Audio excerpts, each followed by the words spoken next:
Um empresário multimilionário da construção se disfarça de morador de rua junto com seu filho de 8 anos nas ruas de São Paulo para encontrar o amor verdadeiro, mas o que descobre sobre sua própria família mudará sua vida para sempre. Um teste desesperado que revelará segredos devastadores e o colocará numa encruzilhada entre o amor genuíno e a pressão social da elite paulistana. Antes de continuar a história, eu gostaria de pedir para você dar uma curtida nesse vídeo e se inscrever em nosso canal. Assim você nos ajuda a sempre ter uma história emocionante por aqui e não perde as nossas histórias. Não se esqueça também de me contar nos comentários de onde está assistindo. É uma alegria saber que minhas histórias chegam em tantos lugares diferentes. O aroma do café recém-passado se misturava com o rugido constante do trânsito na Avenida Paulista, enquanto Leonardo Santos Oliveira contemplava do 40º andar de sua torre corporativa o despertar frenético de São Paulo. Aos 35 anos, havia erguido um império da construção civil que dominava o skyline da maior metrópole do país, mas seu coração permanecia tão vazio quanto os apartamentos de luxo que vendia por valores astronômicos na Zona Sul. A partida de Marina, sua esposa, 2 anos atrás por uma negligência médica imperdonável, havia deixado uma ferida que nem toda sua fortuna conseguia curar. Seu filho Gabriel, de 8 anos, era sua única luz na escuridão, mas até essa luz começava a se apagar sob o peso de uma infância cercada por interesseiros e oportunistas. Pai, por que todo mundo sempre concorda com a gente? Havia perguntado Gabriel na noite anterior, com aquela sabedoria perturbadora que só as crianças que perderam a inocência cedo demais possuem. Essa pergunta ecoava na mente de Leonardo desde o amanhecer. Depois que Marina se foi, um desfile interminável de mulheres tentou preencher o vazio.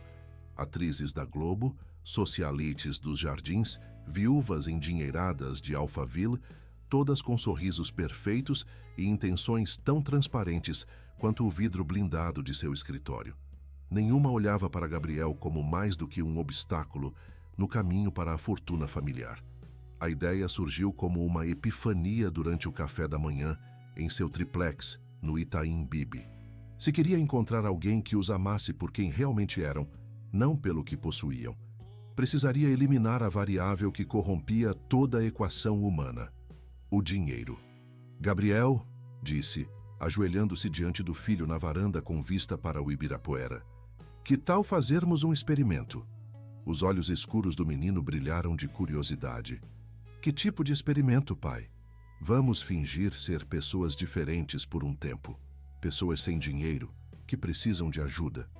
E vamos ver se encontramos alguém que nos ajude de verdade, sem esperar nada em troca. Gabriel franziu a testa, processando a informação com seriedade de executivo em miniatura. Como quando a gente brinca de ser super-heróis com identidades secretas. Exatamente como super-heróis, sorriu Leonardo, sentindo pela primeira vez em meses algo parecido com esperança.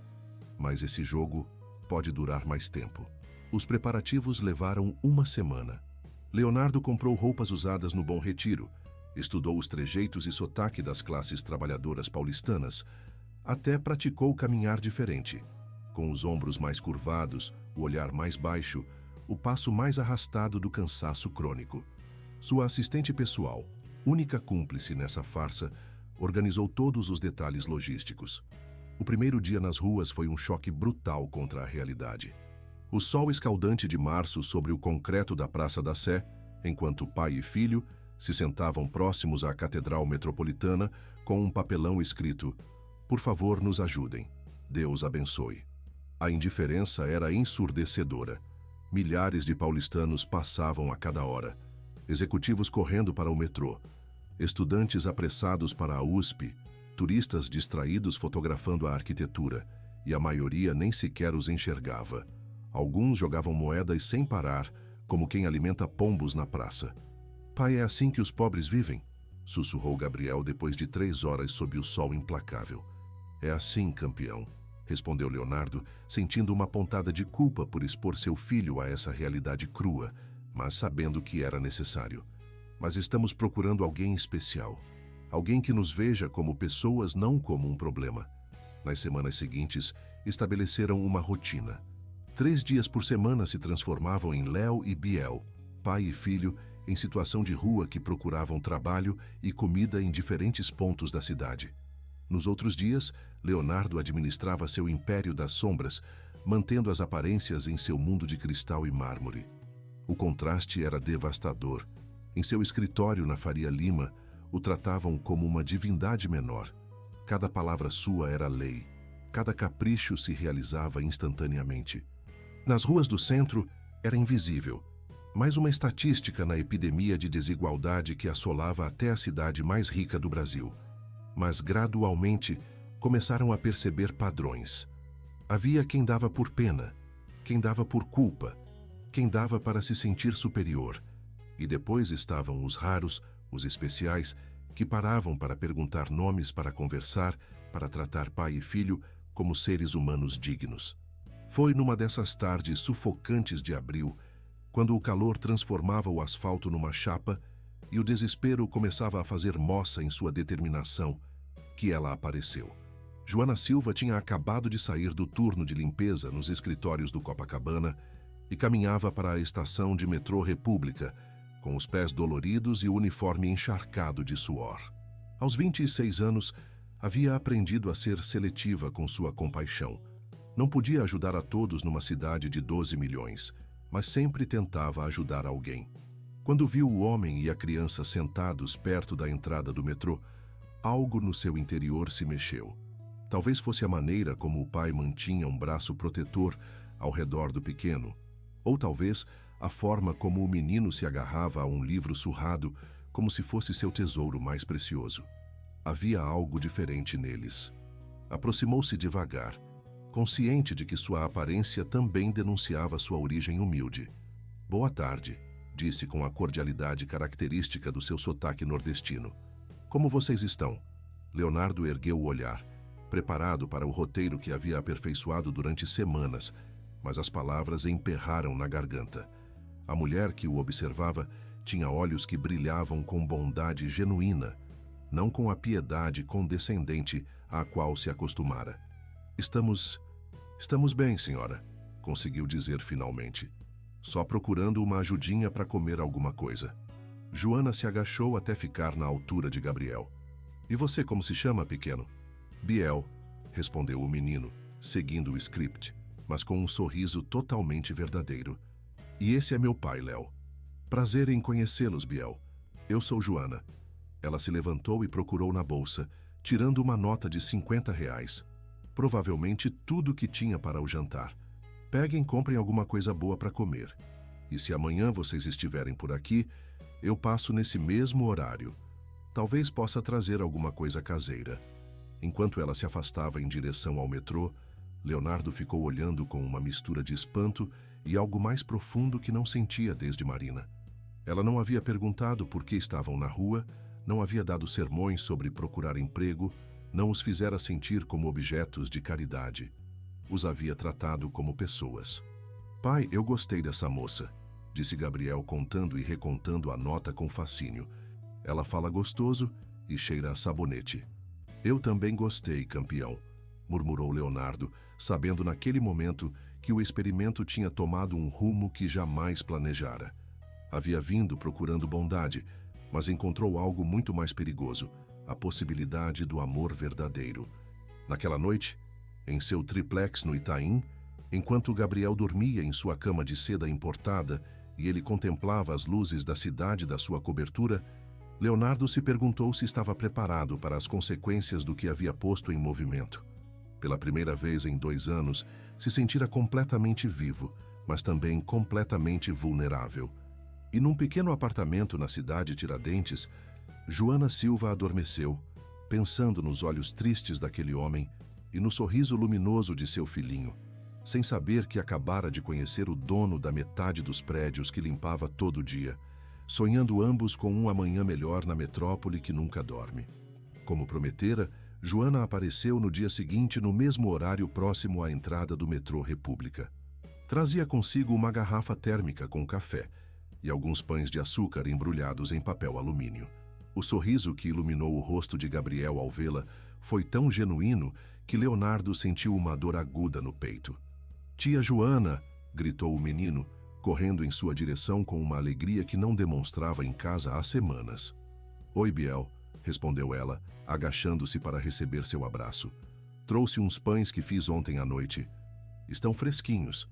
Nos dias seguintes, esses encontros se tornaram rituais sagrados.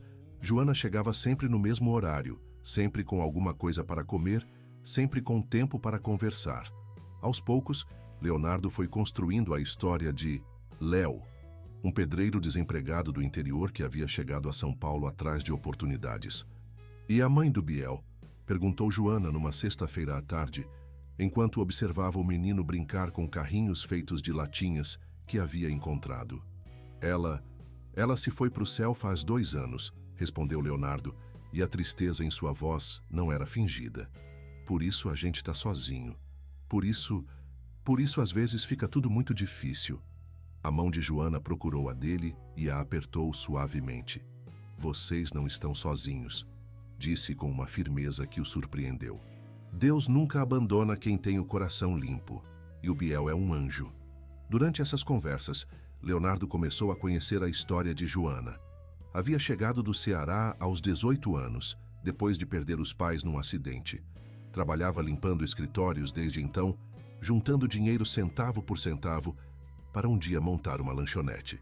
Morava sozinha, sem família próxima em São Paulo, construindo sua vida com a determinação silenciosa de quem aprendeu que sobrevivência não é opcional.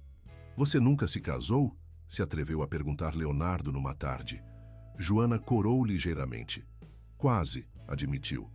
"Mas ele queria que eu fosse diferente do que sou, que falasse diferente, que me vestisse diferente, que tivesse vergonha de onde venho." Balançou a cabeça. "Prefiro ficar sozinha do que fingir ser quem não sou." Essas palavras atingiram Leonardo como um soco. Ele estava fazendo exatamente isso, fingindo ser quem não era. Mas quanto mais tempo passava com Joana, mais percebia que o Léo que criara se parecia mais com o homem que queria ser, do que o Leonardo que mostrava ao mundo empresarial. As semanas se transformaram em meses. Joana começou a convidá-los ao seu pequeno apartamento, 2 cômodos que havia transformado em lar com plantas, fotos de família e o aroma permanente de café cearense. Gabriel florescia naquela atmosfera de carinho genuíno, rindo como não ria desde a morte da mãe. "Tia Joana", disse numa tarde enquanto ela lhe ensinava a fazer cuscuz, "a senhora podia ser minha mãe nova?" O silêncio que se seguiu foi carregado de emoções complexas. Joana olhou para Leonardo, que sentiu o coração disparar. "Ai, menino", murmurou ela, acariciando o cabelo de Gabriel, "isso não depende só de mim." Mas em seus olhos, Leonardo viu algo que o aterrorizou e o empolgou ao mesmo tempo. Viu que ela também estava se apaixonando. Não por seu dinheiro, não por seu poder, não por seu status social. Estava se apaixonando por um pedreiro desempregado que amava seu filho mais que a própria vida. Naquela noite, em seu triplex solitário enquanto bebia o uísque escocês diante da janela panorâmica, Leonardo enfrentou uma verdade incômoda. Não estava mais representando um personagem. Havia se apaixonado perdidamente por Joana Silva, e cada dia que passava, deixando que ela amasse alguém que não existia, era uma traição mais profunda a ambos. Mas também sabia que revelar a verdade significaria perdê-la para sempre.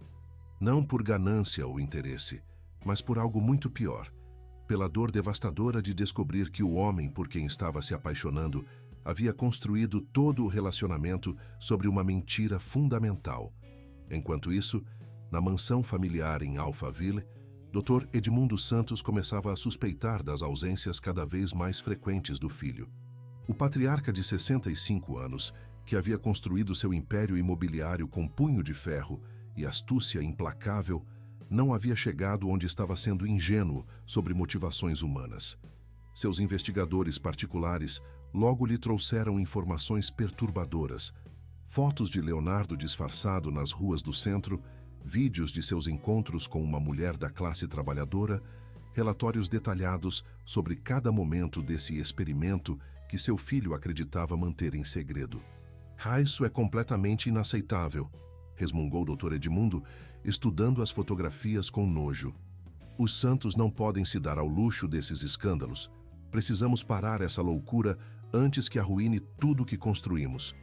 A armadilha que começou a tecer seria tão elaborada quanto cruel, projetada não apenas para separar Leonardo de Joana, mas para humilhá-la de tal forma que jamais quisesse se aproximar da família novamente. Sem saber que suas ações colocariam em movimento uma cadeia de eventos que mudaria não só o destino de seu filho, mas o seu próprio para sempre. No pequeno apartamento da cidade Tiradentes, enquanto Joana adormecia, pensando no calor do sorriso do Léo e no quanto Biel havia se tornado o filho que nunca teve, não podia imaginar que estava no epicentro de uma tempestade prestes a se abater. E Leonardo, dividido entre dois mundos que se tornavam mais irreconciliáveis a cada dia, se preparava sem saber para enfrentar as decisões mais difíceis de sua vida, onde o amor verdadeiro e a lealdade familiar colidiriam de formas que mudariam para sempre sua definição do que realmente importa. 3 meses após aquele primeiro encontro milagroso, próximo ao metrô República, o relacionamento entre Léo e Joana havia evoluído para algo que nenhum dos dois ousava nomear completamente, mas que ambos sentiam com uma intensidade que os assustava e os emocionava ao mesmo tempo. Os domingos haviam se tornado sagrados. Depois da missa das 9 na Igreja do Rosário, os 3 seguiam para o Parque Ibirapuera, onde dividiam sanduíches e refrigerante, enquanto Gabriel brincava no playground. Leonardo havia aperfeiçoado a arte de viver com simplicidade, descobrindo uma satisfação na singeleza que nunca experimentara em suas festas da alta sociedade paulistana. Léo, disse Joana numa dessas tardes dominicais, enquanto caminhavam pela trilha ao redor do lago, tem alguma coisa diferente em você. No jeito que você fala, como se tivesse estudado mais do que diz. O coração de Leonardo acelerou perigosamente. Como assim? Não sei explicar direito, murmurou ela, chutando uma pedrinha no caminho. Às vezes você usa palavras que não são muito comuns na gente como nós. E o Biel também. É como se vocês tivessem tido uma vida diferente antes. Era o momento. Leonardo sabia, sentia em cada fibra do seu ser. Precisava contar a verdade antes que fosse tarde demais, antes que a mentira crescesse tanto que os destruísse. Joana, começou pegando as mãos dela entre as suas, tem uma coisa muito importante que eu preciso te falar. Uma coisa sobre quem eu realmente sou. O barulho estrondoso de uma sirene interrompeu o momento crucial. Uma ambulância passou correndo pelo parque. Gabriel havia caído do brinquedo e machucado o joelho. Não era nada grave, mas o susto foi grande demais, e o momento se perdeu entre curativos e consolos. Naquela noite, enquanto Gabriel dormia profundamente depois do sustinho, Joana recebeu uma ligação de sua chefe. Precisava ir naquela mesma noite para um trabalho especial de limpeza no edifício mais exclusivo de São Paulo, o edifício Copacabana, onde haveria uma reunião importante de acionistas no dia seguinte. Edifício Copacabana? Repetiu Leonardo, sentindo como se o destino zombasse dele. Era seu próprio prédio. Sim, dizem que é para uma empresa muito importante, a Santos Construções. O trabalho mais bem pago que já me ofereceram, Léo. Não posso recusar. Leonardo acenou com a cabeça pesadamente, mas por dentro desabava. Seu próprio edifício, sua própria empresa. E ele não podia fazer nada para impedi-la sem revelar sua identidade. Naquela noite, enquanto Joana limpava os escritórios que ele mesmo havia projetado, Leonardo andava como um leão enjaulado pelo seu triplex. Gabriel havia notado sua agitação. Pai, por que você está nervoso? Não gosta mais da tia Joana? Gosto muito dela, campeão. Talvez demais. Então por que não fala para ela que você ama? Eu já falei que quero que ela seja minha mãe. Você fez o quê? Hoje, quando você foi comprar refrigerante. Falei para ela que a gente precisava de uma mãe e que ela seria perfeita. Ela ficou toda vermelha e me abraçou forte. Leonardo fechou os olhos. Tudo estava ficando complicado rápido demais. Enquanto isso, no edifício Copacabana, Joana passava aspirador nos carpetes do andar executivo quando algo chamou sua atenção. Na mesa principal havia fotos de família. um homem elegante com uma criança que se parecia extraordinariamente com Biel. Aproximou-se com curiosidade. A foto estava numa porta-retratos dourado. Leonardo Santos e seu filho Gabriel, 2023. A criança na foto tinha exatamente os mesmos olhos, o mesmo sorriso, a mesma marquinha de nascença no pescoço que Biel. Com mãos trêmulas, pegou a fotografia.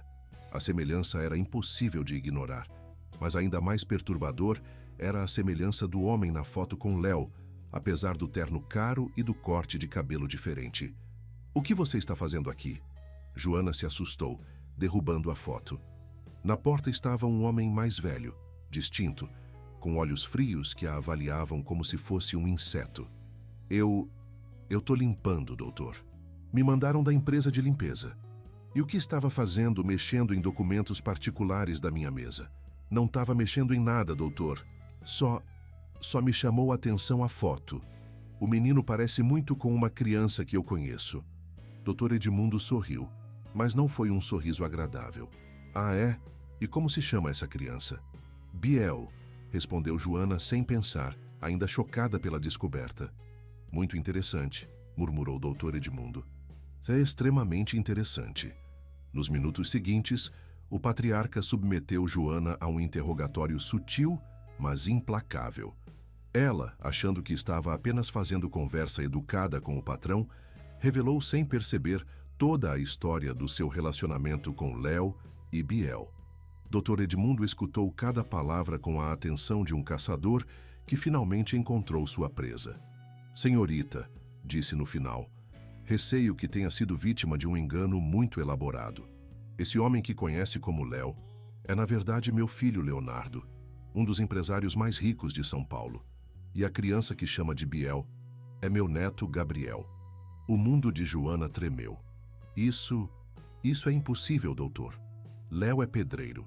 Tá desempregado. Ele é dono desta empresa e de metade dos prédios da Zona Sul. Dr. Edmundo pegou seu celular e mostrou mais fotos, reportagens de jornal, documentos que não deixavam dúvida. Joana se deixou cair pesadamente numa cadeira, sentindo como se o chão tivesse se aberto sob seus pés. Tudo havia sido mentira. A pobreza, a necessidade, a vulnerabilidade que despertara sua compaixão, tudo havia sido pura encenação. "Por quê?" sussurrou. "Por que ele faria uma coisa dessas?" "Porque meu filho ficou caprichoso depois da morte da esposa", explicou o Dr. Edmundo com falsa compaixão. "Tem brincado com os sentimentos de várias mulheres, fingindo ser pobre para ver até onde elas vão por dinheiro. Mas eu nunca pedi nada para ele. Pelo contrário, era eu quem sempre ajudava." "Exatamente. A senhora era o experimento perfeito, a prova de que o método dele funcionava." As lágrimas começaram a escorrer pelas faces de Joana. Não eram lágrimas de tristeza, mas de humilhação pura. Havia se apaixonado por uma mentira, aberto o coração para uma ilusão. "O que o senhor quer de mim?" perguntou, recuperando alguma dignidade. "Quero que desapareça das nossas vidas. Meu filho logo vai se cansar dessa brincadeira, como se cansa de todos os seus brinquedos. Mas o dano que isso poderia causar a uma criança inocente como Gabriel, isso seria imperdoável." Dr. Edmundo deixou um envelope na mesa. "Tem dinheiro aí, suficiente para começar uma vida nova em outra cidade longe de São Paulo. Só precisa pegar esse envelope e nunca mais entrar em contato com meu filho." Joana olhou para o envelope como se fosse uma cobra venenosa. "Não quero o seu dinheiro." "Mas precisa dele", insistiu o Dr. Edmundo. "Uma mulher na sua posição sempre precisa de dinheiro. Não há vergonha em ser prática." "A vergonha", disse Joana, levantando-se com toda a dignidade que conseguiu reunir, "é fazer alguém acreditar que você ama ela quando só está brincando com os sentimentos dela." Saiu do escritório sem pegar o envelope, sem olhar para trás, mas levando consigo o conhecimento que mudaria tudo. No ônibus de volta para a cidade Tiradentes, sentiu alguma coisa fundamental se quebrar dentro dela. Não apenas seu coração, mas sua fé na bondade humana. Naquela noite, enquanto fazia suas poucas coisas em 2 malas velhas, Joana tomou a decisão mais difícil da sua vida. Partiria de São Paulo ao amanhecer, sem despedidas. sem explicações. Porque sabia que se visse os olhos de Gabriel mais uma vez, se ouvisse a voz de Léo mais uma vez, não teria força para se proteger de mais dor. Em seu triplex, alheio à tempestade que se aproximava, Leonardo planejava finalmente revelar toda a verdade no dia seguinte. Havia decidido que o amor que sentia por Joana era mais forte que seu medo da rejeição. Não podia saber que já era tarde demais, que as mentiras haviam criado raízes tão profundas que a verdade, quando finalmente viesse à luz, teria o poder de destruir não apenas sua felicidade, mas a de todos que amava nesta metrópole implacável. O amanhecer de sábado trouxe consigo uma revelação que abalaria os alicerces da vida de Leonardo. Joana havia desaparecido sem deixar rastro. Seu apartamento estava vazio, os vizinhos não sabiam de nada. E na empresa de limpeza, apenas disseram que ela havia pedido demissão de forma abrupta durante a madrugada. Leonardo e Gabriel esperaram em vão no lugar habitual próximo ao metrô República. O menino, que havia acordado empolgado para ver sua futura mãe, começou a se preocupar conforme as horas passavam. "Cadê a tia Joana, pai? Ela ficou brava com a gente?" "Não sei, campeão", respondeu Leonardo, sentindo um vazio no estômago que não experimentava desde a partida de Marina. Talvez ela teve que viajar por alguma coisa importante. Durante os dias seguintes, Leonardo empregou todos os seus recursos para encontrá-la. Detetives particulares de elite, contatos em todas as polícias do estado, rastreamento de movimentações bancárias, nada. Joana Silva havia desaparecido de São Paulo como se nunca tivesse existido. O desespero o consumia. Não apenas havia perdido a mulher por quem se apaixonara perdidamente, mas havia perdido a chance de contar a verdade por vontade própria, de explicar suas motivações, de pedir perdão pela mentira inicial. Gabriel começou a mostrar sinais de depressão que preocuparam profundamente Leonardo. O menino havia encontrado em Joana a figura materna de que precisava, e sua ausência repentina havia reaberto feridas que mal começavam a cicatrizar. "Ela também foi para o céu que nem a mamãe?" perguntou numa noite com lágrimas nos olhos. "Não, Gabriel. Ela tá viva, só tá longe da gente. A gente pode ir procurar ela? Não sei onde ela tá, filho." Foi então que Leonardo tomou uma decisão que mudaria o rumo dos acontecimentos. Se não conseguia encontrá-la através de métodos convencionais, faria com que ela voltasse. E sabia exatamente como fazer isso. 2 semanas após o desaparecimento de Joana, os meios de comunicação paulistas começaram a veicular uma história que capturou a atenção nacional. Leonardo Santos, o magnata da construção civil, havia lançado uma campanha midiática sem precedentes para encontrar a mulher mais generosa de São Paulo. "Existe uma mulher extraordinária nesta cidade", declarou numa coletiva de imprensa que foi transmitida por todas as emissoras locais, que ajudou meu filho e eu quando mais precisávamos. "Não busco publicidade para minha empresa nem para mim mesmo. Procuro por Joana Silva porque quero agradecer publicamente sua bondade e porque meu filho sente muito a falta dela." A coletiva mostrou fotos de Joana, tiradas discretamente durante seus encontros, fotos que Leonardo havia mandado tirar para guardar de recordação, sem imaginar que as usaria para isso. Também revelou pela primeira vez publicamente a história completa do experimento social que havia conduzido. "Me disfarcei de morador de rua", admitiu diante dos repórteres, "porque queria encontrar alguém que nos ajudasse por bondade genuína, não por interesse. Joana Silva foi essa pessoa. Durante meses, dividiu conosco suas refeições, sua casa, seu carinho humano, sem nunca pedir nada em troca. Meu filho a considera uma segunda mãe, e eu a considero uma das melhores pessoas que conheci na vida." A história se tornou viral imediatamente. Os meios nacionais a repercutiram, as redes sociais explodiram com comentários de admiração e crítica, e São Paulo se dividiu entre aqueles que consideravam romântico o gesto de Leonardo e aqueles que o viam como uma manipulação cruel. Numa pequena cidade do interior do Ceará, onde Joana havia voltado para morar com uma prima distante, ela viu a coletiva numa televisão da padaria local. Sua primeira reação foi de raiva pura. Como ele se atrevia a fazer um espetáculo público da sua dor particular? Mas conforme ouvia as palavras de Leonardo, conforme via as lágrimas genuínas em seus olhos quando falava de Gabriel, algo dentro dela começou a se mexer. Não era perdão, ainda não, mas sim reconhecimento de que a dor dele também era real. Joana Silva, continuou Leonardo na coletiva, se você estiver assistindo isso, por favor, me deixe explicar pessoalmente por que fiz o que fiz. Me deixe pedir perdão cara a cara. E se não conseguir me perdoar, pelo menos considere voltar pelo Gabriel. Ele precisa de você mais do que as palavras podem expressar. Naquela noite, no seu quartinho na cidadezinha cearense, Joana chorou pela primeira vez desde que descobrira a verdade. Não lágrimas de humilhação, mas lágrimas de dor genuína por tudo que se havia perdido. Mas também, pela primeira vez em semanas, se permitiu lembrar dos momentos bonitos. O riso de Gabriel, a ternura nos olhos de Léo, as tardes cozinhando juntos, a sensação de pertencer a uma família. E pela primeira vez, desde que fugira da capital, começou a se perguntar se talvez, só talvez, havia algo nessa história toda que valia a pena salvar. Em São Paulo, enquanto isso, doutor Edmundo observava com horror como seu plano para separar o filho daquela mulher se transformara num bumerangue que ameaçava destruir a reputação familiar. A confissão pública de Leonardo sobre seu experimento social havia gerado polêmica nacional, e as ações das Santos Construções começaram a flutuar negativamente na bolsa. Era hora de jogar sua carta mais perigosa. Uma carta que não apenas separaria definitivamente Leonardo de Joana, mas faria isso de uma forma que jamais poderia ser perdoada.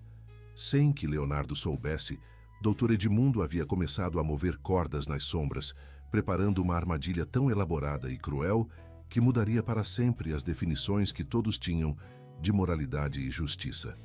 A guerra pela alma de Leonardo Santos estava prestes a entrar em sua fase mais brutal, onde não haveria vencedores, apenas sobreviventes de uma batalha que revelaria as verdadeiras naturezas de todos os envolvidos. Uma semana após a coletiva que chocou o país, Joana tomou o ônibus de volta para São Paulo. Não havia sido uma decisão fácil, mas o resultado de noites de insônia e dias de luta interna entre o orgulho ferido e algo mais profundo que se recusava a morrer. A imagem de Gabriel chorando pela sua ausência havia sido o que finalmente quebrou sua resistência. Ela conhecia o abandono desde muito nova, sabia a dor de crescer sem uma figura materna, e não conseguia infligir esse sofrimento a uma criança que já havia perdido demais. Chegou a São Paulo numa terça à tarde, sob a chuva de junho que transformava as ruas em rios e tornava o trânsito ainda mais caótico. Seu plano era direto: encontrar Leonardo, ouvir suas explicações, estabelecer limites claros sobre qualquer relacionamento futuro e determinar se podia manter algum tipo de contato com Gabriel sem comprometer sua própria estabilidade emocional. O que não esperava era se deparar com uma armadilha meses em preparação. O primeiro sinal de que algo estava errado foi quando chegou ao seu antigo apartamento na cidade Tiradentes e o encontrou ocupado por outra família. A proprietária, uma senhora idosa que sempre fora amável com ela, a recebeu com uma frieza inexplicável. Dona Joana, disse, evitando o contato visual, não posso alugar outro quarto para a senhora. Não posso mais. Por quê, Dona Maria? Sempre fui boa inquilina. Tem rumores, coisas que estão falando sobre a senhora pelo bairro todo. Eu tenho que cuidar da reputação dos meus imóveis. Confusa e magoada, Joana procurou hospedagem em outros lugares, encontrando as mesmas respostas evasivas e olhares de suspeita. Era como se toda a comunidade tivesse recebido instruções para rejeitá-la. Finalmente, uma vizinha se aproximou dela na rua. Filha, sussurrou, olhando nervosamente ao redor. Toma cuidado. Estão espalhando umas coisas muito feias sobre você. Que você roubou o dinheiro dessa família rica que enganou eles. Eu não acredito, mas o povo fala... O coração de Joana despencou. Alguém havia estado espalhando boatos sobre ela, destruindo sua reputação sistematicamente. E ela sabia exatamente quem tinha poder e motivação para fazer isso. Determinada a enfrentar a situação de frente, pegou um táxi para o edifício Copacabana. Se Dr. Edmundo queria guerra, teria guerra. A recepcionista, que a reconheceu imediatamente das notícias, a olhou com uma mistura de curiosidade e desdém mal disfarçado. Senhorita Silva, disse com frialdade profissional, Dr. Edmundo está esperando a senhora em sua sala. Ele está me esperando? Sim, senhorita. Ele disse que a senhora viria hoje. Joana sentiu um arrepio percorrer sua espinha. Tudo isso havia sido planejado com precisão militar. No andar executivo, Dr. Edmundo a recebeu com o sorriso de um predador que finalmente acuou sua presa. Senhorita Silva, disse apontando para uma cadeira diante de sua mesa, que alegria que decidiu voltar à nossa bela São Paulo. O que o senhor quer de mim exatamente? Perguntou diretamente, recusando-se a sentar. Eu não quero nada, mas meu filho aparentemente quer muito, tanto que colocou em risco a reputação de toda a nossa família com suas confissões públicas imprudentes. Dr. Edmundo ligou ostensivamente um gravador na mesa. Esta conversa será gravada, é claro, para me proteger de futuras acusações falsas. Acusações de quê? Bem, uma mulher em sua posição poderia inventar qualquer história. Assédio, chantagem, ameaças. Essas coisas acontecem quando ricos se envolvem com pessoas de menor nível social. O sangue de Joana ferveu. Eu jamais faria uma coisa dessas. Eu sei, sorriu o Dr. Edmundo. Por isso vou fazer uma proposta muito generosa. Tirou um contrato da gaveta.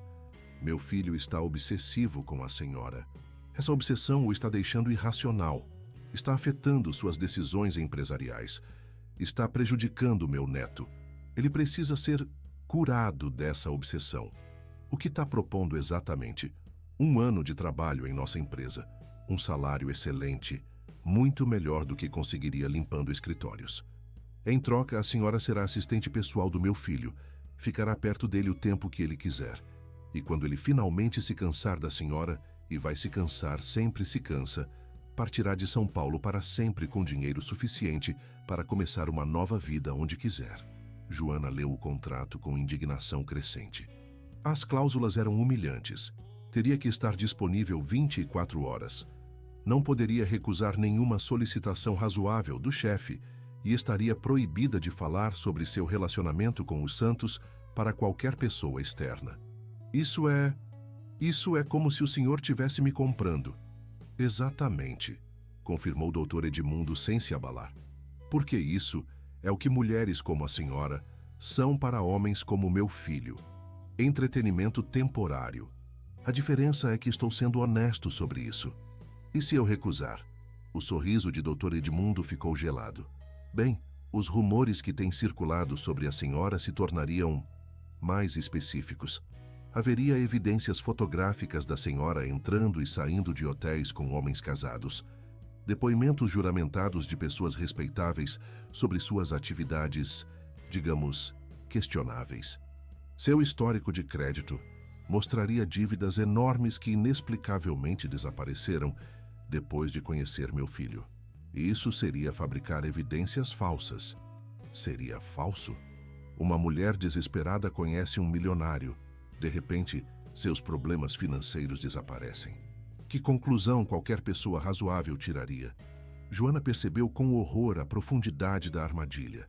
Doutor, Edmundo não apenas havia planejado separá-la de Leonardo, havia construído uma narrativa completa que a transformaria na vilã da história.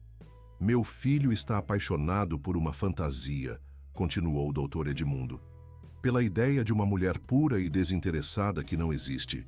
Quando vir quem a senhora realmente é, uma mulher disposta a se vender por dinheiro, se curará de sua obsessão e poderá seguir em frente com sua vida.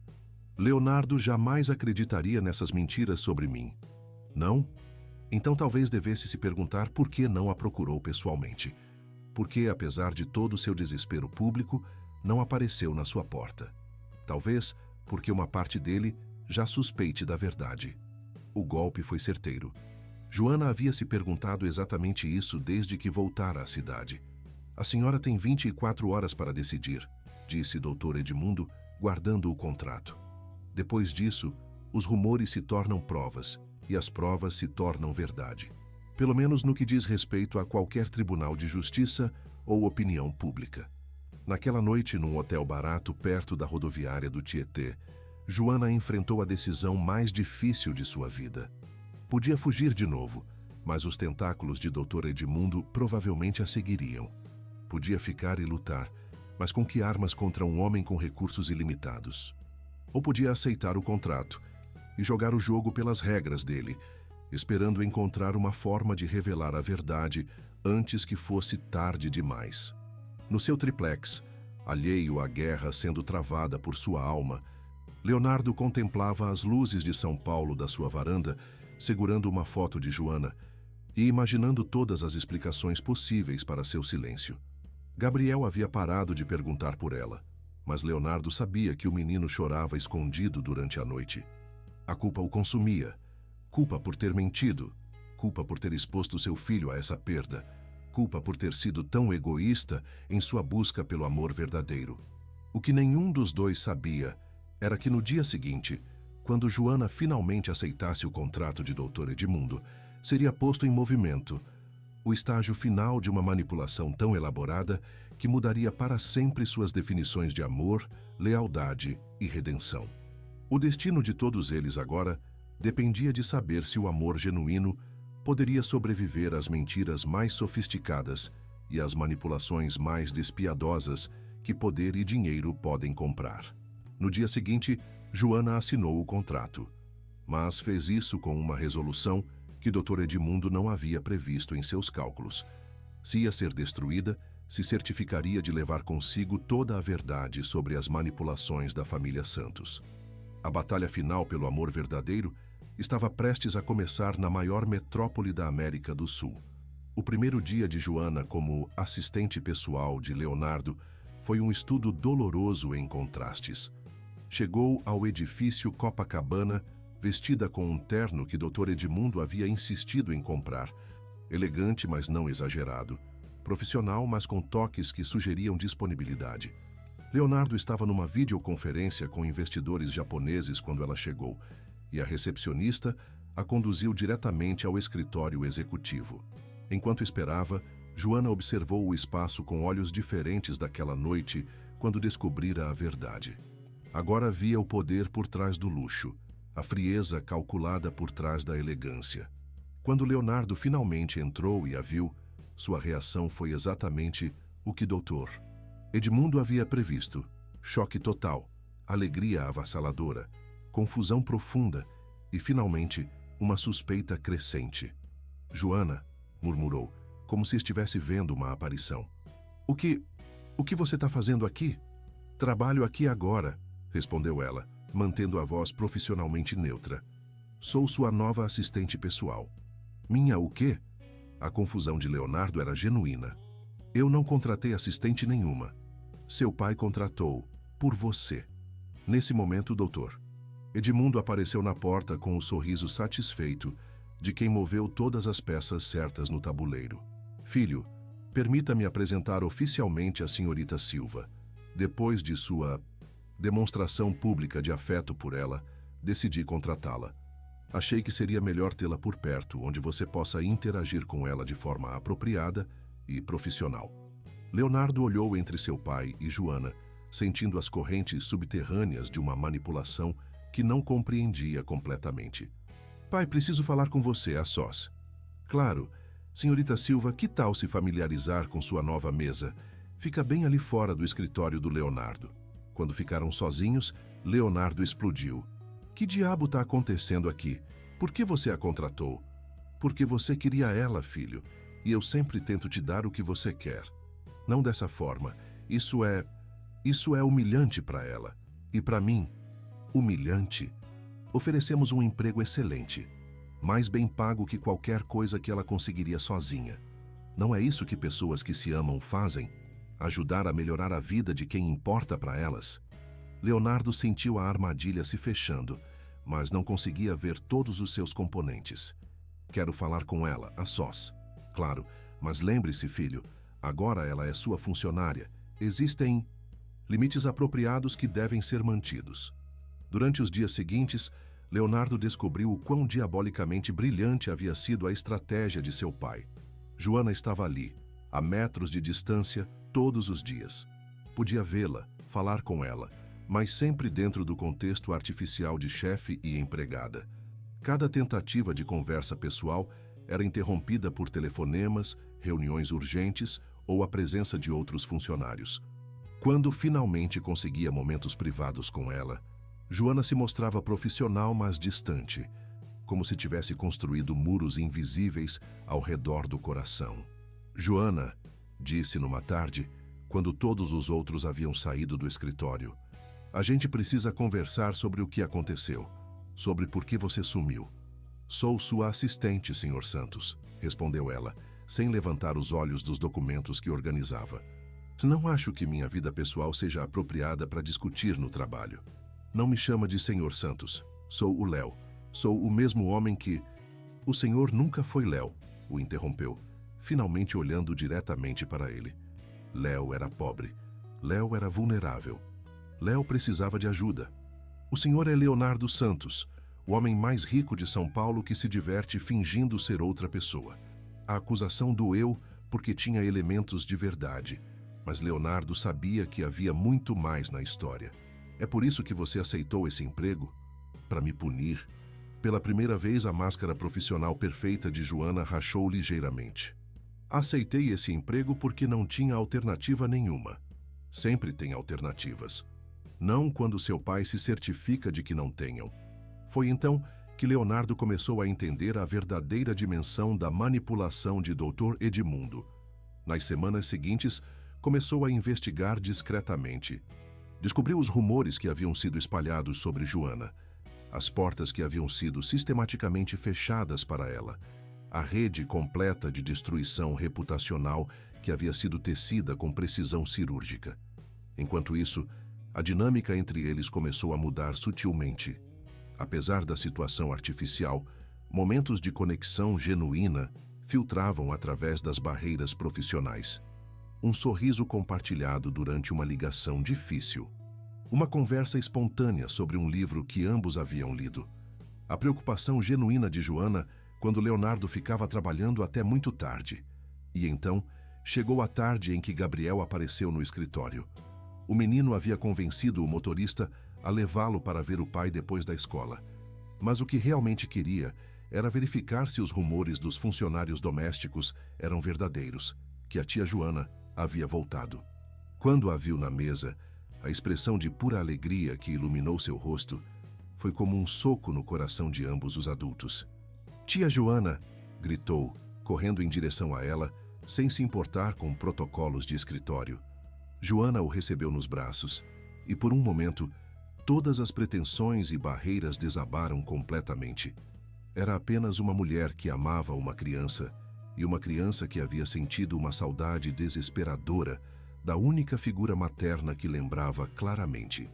"Senti tanto sua falta", sussurrou Gabriel se agarrando nela. "Pensei que você nunca mais ia voltar." "Eu também senti sua falta", respondeu ela, com lágrimas traidoras nos olhos. Leonardo observou a cena da porta do seu escritório, e naquele momento, todas as suas dúvidas sobre os sentimentos de Joana se evaporaram completamente. Seja lá o que tivesse acontecido, seja lá o que seu pai tivesse feito para trazê-la de volta, o amor entre ela e Gabriel era absolutamente real. Naquela noite, quando o Dr. Edmundo perguntou como havia sido o dia, Leonardo mentiu. Não falou sobre a cena com Gabriel, não compartilhou suas suspeitas crescentes sobre as manipulações. Havia decidido que se seu pai queria jogar sujo, ele aprenderia a jogar do mesmo jeito. Mas o que nenhum dos dois homens sabia era que Joana havia estado carregando um pequeno gravador na bolsa todos os dias, documentando cada conversa, cada ameaça sutil, cada momento da elaborada manipulação de Dr. Edmundo. Seu plano era simples, mas perigoso: juntar evidências suficientes para expor toda a verdade, não apenas para Leonardo, mas para o mundo. Se ia cair, se certificaria de que a verdade caísse junto. A tempestade final estava se aproximando sobre São Paulo, e desta vez não haveria como controlar quem sairia ferido quando o trovão finalmente rugisse. Tudo começou a mudar drasticamente na noite em que Joana ouviu por acaso uma conversa telefônica que nunca deveria ter escutado. Havia trabalhado até tarde terminando um relatório que Leonardo precisava para uma apresentação matinal, quando ouviu vozes vindas do escritório particular de Dr. Edmundo, cuja porta havia ficado entreaberta por descuido. A curiosidade a venceu, especialmente quando escutou seu próprio nome sendo mencionado repetidamente. "O plano está funcionando perfeitamente", dizia a voz inconfundível de Dr. Edmundo. "Meu filho está mais obsessivo que nunca, mas agora a vê como funcionária, como algo que pode comprar. A fantasia romântica está se desmoronando devagar." "E se ela resolver ir embora de novo?", perguntou outra voz que Joana reconheceu como a do advogado da família. "Não pode ir. Tem dívidas que não lembra de ter feito, um histórico de crédito que vai segui-la para qualquer lugar e referências de trabalho que a descrevem como problemática. Também há fotos muito comprometedoras que podem aparecer nas redes sociais se não cooperar." Joana sentiu o sangue gelar nas veias. Fotos comprometedoras, dívidas que não lembrava? "Fotos de quê?", continuou a voz do advogado. "Digamos que com a tecnologia moderna, é muito fácil fazer com que alguém pareça estar em lugares onde nunca esteve, fazendo coisas que nunca fez, especialmente quando essa pessoa não tem recursos para se defender legalmente. É muito arriscado, Edmundo. Se seu filho descobrir, meu filho não vai descobrir nada. Está ocupado demais tentando reconquistar sua assistente para perceber que ela já está exatamente onde eu queria.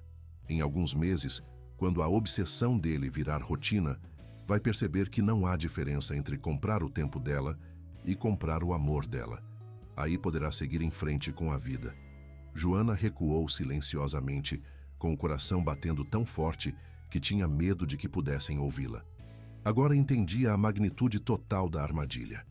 Não apenas havia sido manipulada para voltar, havia sido completamente controlada, com fios invisíveis dirigindo cada aspecto de sua existência.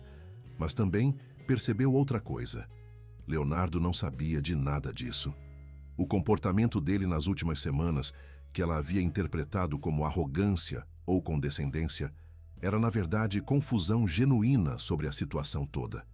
No dia seguinte, tomou uma decisão que mudaria tudo para sempre. Esperou até Leonardo sair para almoçar e então entrou audaciosamente em seu escritório particular, onde sabia que havia um cofre atrás de um quadro, informação que havia obtido ouvindo conversas de funcionários. Não sabia a combinação, mas sabia algo sobre Dr. Edmundo que talvez ele não soubesse que ela sabia.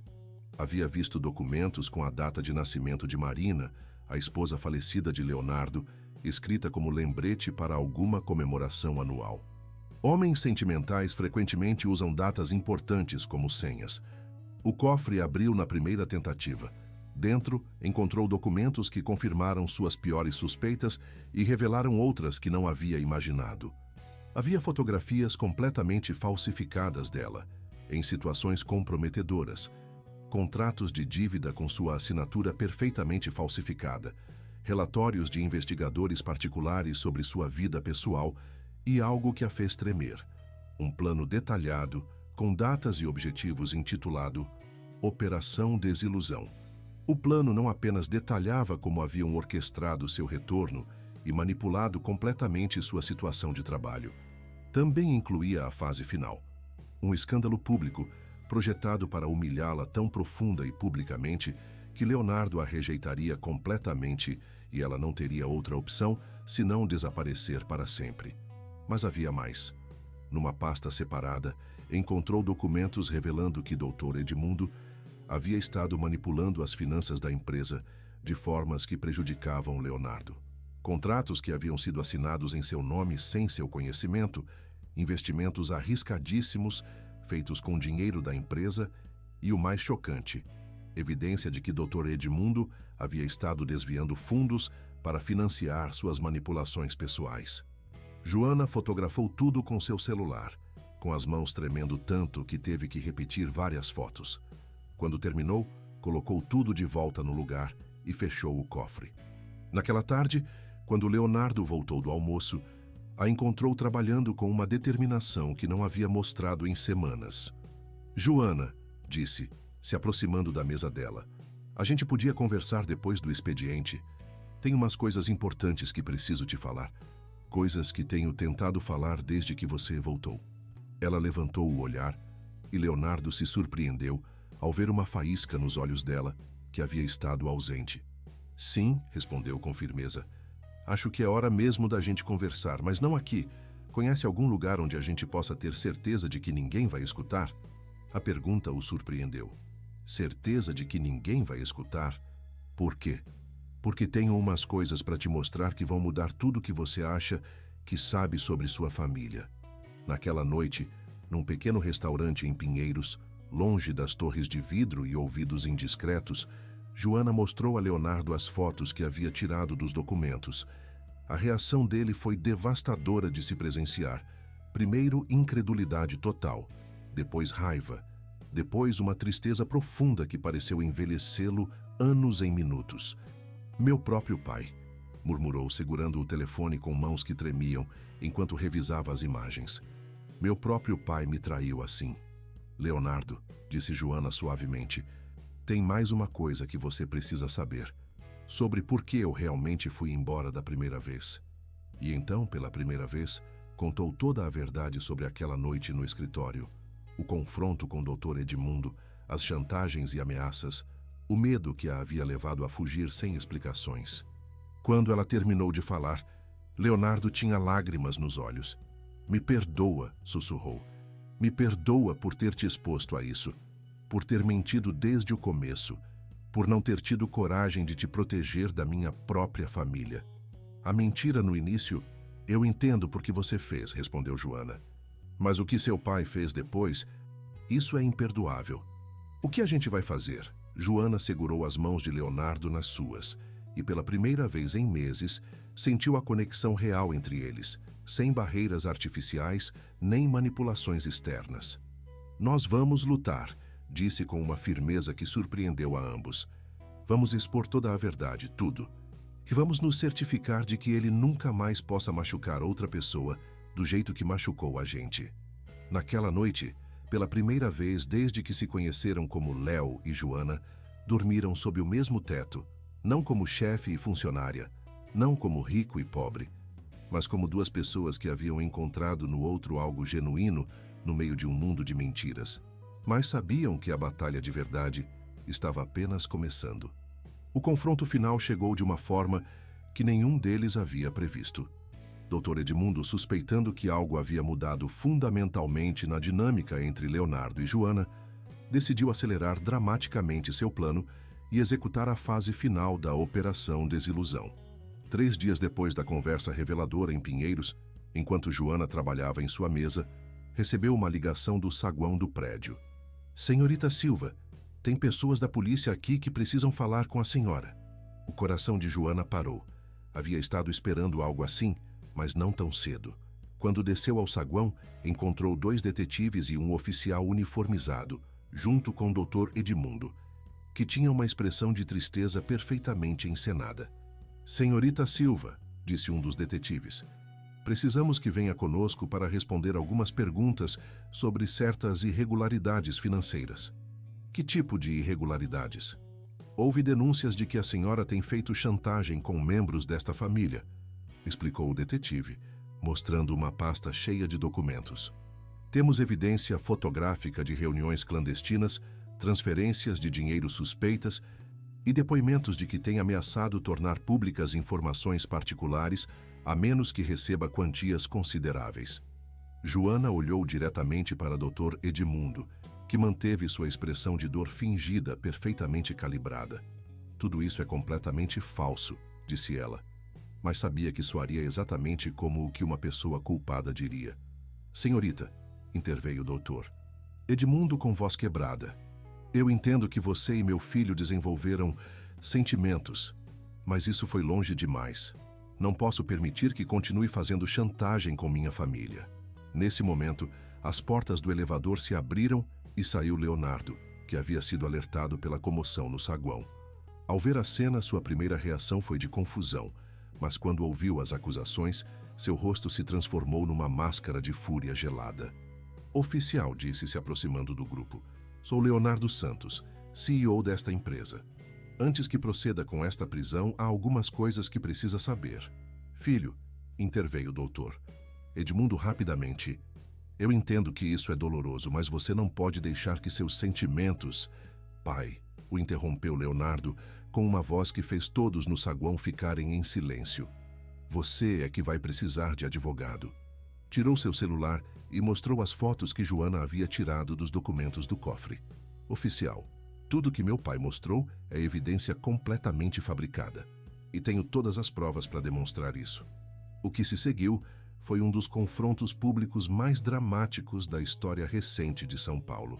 No saguão do prédio mais prestigioso da Faria Lima, diante de funcionários, visitantes e mídia, que começou a chegar alertada por boatos, desenrolou-se uma batalha legal e moral que revelou não apenas as manipulações de Dr. Edmundo, mas também a verdadeira natureza de todas as pessoas envolvidas. Os detetives, inicialmente céticos, foram obrigados a examinar as evidências que Leonardo apresentou. As fotos dos documentos, combinadas com depoimentos de funcionários que Joana havia gravado discretamente, pintaram um quadro de manipulação sistemática que ia muito além de simples chantagem emocional.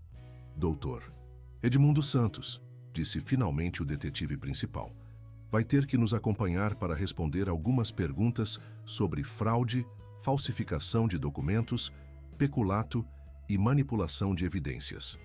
Enquanto levavam o Dr. Edmundo algemado, ele olhou para seu filho com uma mistura de incredulidade e desprezo. Você destruiu tudo por uma mulher que nem é da nossa classe, gritou. Vai se arrepender disso pelo resto da vida. Não, respondeu Leonardo, pegando a mão de Joana diante de todos os presentes. Eu me arrependeria pelo resto da vida se deixasse você se safar. A mídia transformou a história num fenômeno nacional. O milionário que escolheu o amor em vez do poder, a vitória do coração sobre o dinheiro, quando a verdade triunfa sobre a manipulação, as manchetes capturaram a imaginação do público brasileiro. Mas para Leonardo, Joana e Gabriel, o mais importante não foram as manchetes. Foi a primeira noite que passaram juntos como família de verdade, sem mentiras, sem manipulações, sem barreiras artificiais.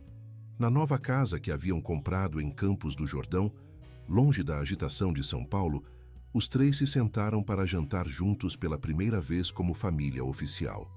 Agora eu posso falar que você é minha mãe? Perguntou Gabriel a Joana, com a franqueza das crianças. Se seu pai concordar, respondeu ela, sorrindo. Pai? Disse Gabriel, se virando para Leonardo. Leonardo olhou para as duas pessoas que haviam transformado sua vida de formas que nunca poderia ter imaginado. Acho que já é hora de tornar isso oficial, disse, tirando uma pequena caixa de veludo do bolso. Joana Silva, disse, se ajoelhando ao lado de sua cadeira. Você se casaria comigo? Não com o dono das Santos Construções, não com o homem mais rico de São Paulo, mas comigo.